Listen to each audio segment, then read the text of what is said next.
پیش کرنا کم از کم معراج ربانی جیسے جاہل کے شخص کے بس میں نہیں ہے۔ دوسری بات معراج ربانی نے یہ کی کہ جو مسئلہ قرآن حدیث میں نہیں اس مسئلے کو بیان کرنا شریعت سازی ہے۔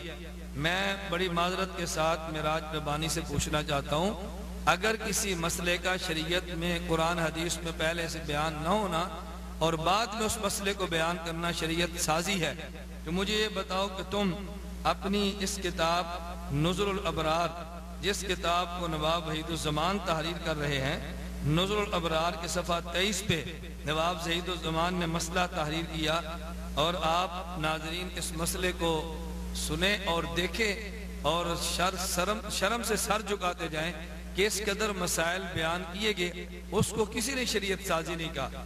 وحید الزمان صاحب لکھتے ہیں فَلَوْ أَدْخَلَ الْجِنِّيُّ حَشْفَةً فِي فَرَجِ الْمَرْأَةِ وَلَمْ تَرَهُ وَلَمْ تُنزِلْ لَا يَلْزَمُ عَلَيْهَا الْغُسْلُ، اگر کسی جن نے عورت کی شرمگاہ میں حشفے کو داخل کیا، عورت نے دیکھا نہیں، اس عورت کا انزال بھی نہیں ہوا، اس عورت پر کوئی غسل نہیں۔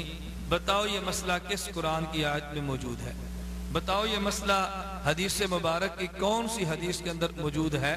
اگر یہ مسئلہ قرآن کریم کے اندر بھی نہیں، اگر یہ مسئلہ حدیث پیغمبر صلی اللہ علیہ وسلم کے اندر بھی نہیں، اور پھر یہ مسئلہ وحید الزمان نے نظر الابرار میں بیان کیا، تم نے کیوں وحید الزمان کی گرفت نہیں کی؟ کہو نا شریعت سازی ہے، کہو یہ شریعت کے خلاف ہے، کہو اس کو شریعت سازی کی بنیاد پہ تمہیں مجرم کہنا چاہیے تھا، لیکن ایک مرتبہ بھی تمہاری زبان وحید الزمان صاحب کے خلاف حرکت میں نہیں آئی۔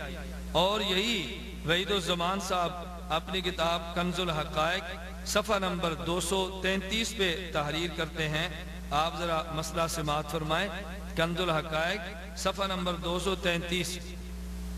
اور بڑی یعنی تعجب ہمیں ہوتا ہے کہ مسئلہ بیان کرتے ہوئے طرز کیسا اختیار کیا، اب اس پر تبصرہ کم از کم کرنا میرے بس پہ نہیں۔ معراج ربانی جیسا مسخرہ شخص ہی اس مسئلے پر صحیح انداز میں تبصرہ کر سکتا ہے، مگر اس پر اس کا مسخرہ پن بالکل جواب دے جائے گا، کیوں اب اپنے گھر کی بات آئی ہے۔ مسئلہ سماعت فرمائیے، کہتے ہیں وَلَا وِبْتَلَعَ الصَّائِمُ بُسَاقَ مَحْبُوبِهِ يَقْضِي وَلَا يُكَفِّرُ۔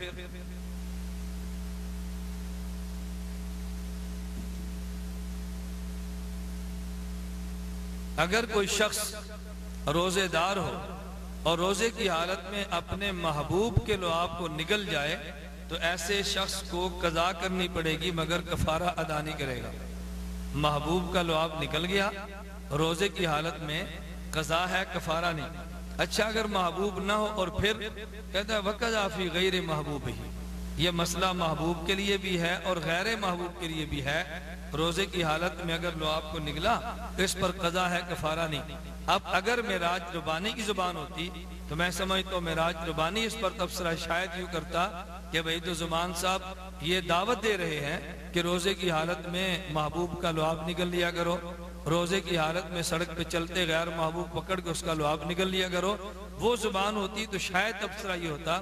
میں اس پر تبصرہ کیے بغیر معراج ربانی کو دعوت دیتا ہوں کہ جناب کسی کیسٹ میں ذرا وحید الزمان کے مسئلے پر بھی تبصرہ کریں اور لوگوں کو بتائیں کہ حیدرآباد کے فقیر نے یہ مسئلہ یوں تحریر کیا ہے، لیکن اس پر تمہاری زبان حرکت میں نہیں آئے گی۔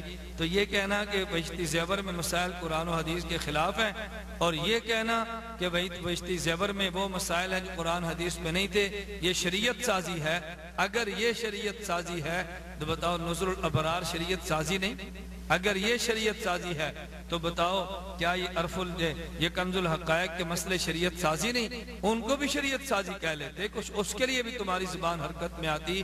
میں بارہا گزارش کر چکا ہوں اس جاہل شخص کے علم میں نہیں کہ جو بات میں کہہ رہا ہوں کل کو میرے گلے میں پڑ سکتی ہے اور مجھے اس کا جواب دینا پڑے گا، یا اس خائن اور بددیانت شخص کو یہ اندازہ نہیں کہ میری خیانتیں اور بددیانتوں کا پردہ چاک ہوگا۔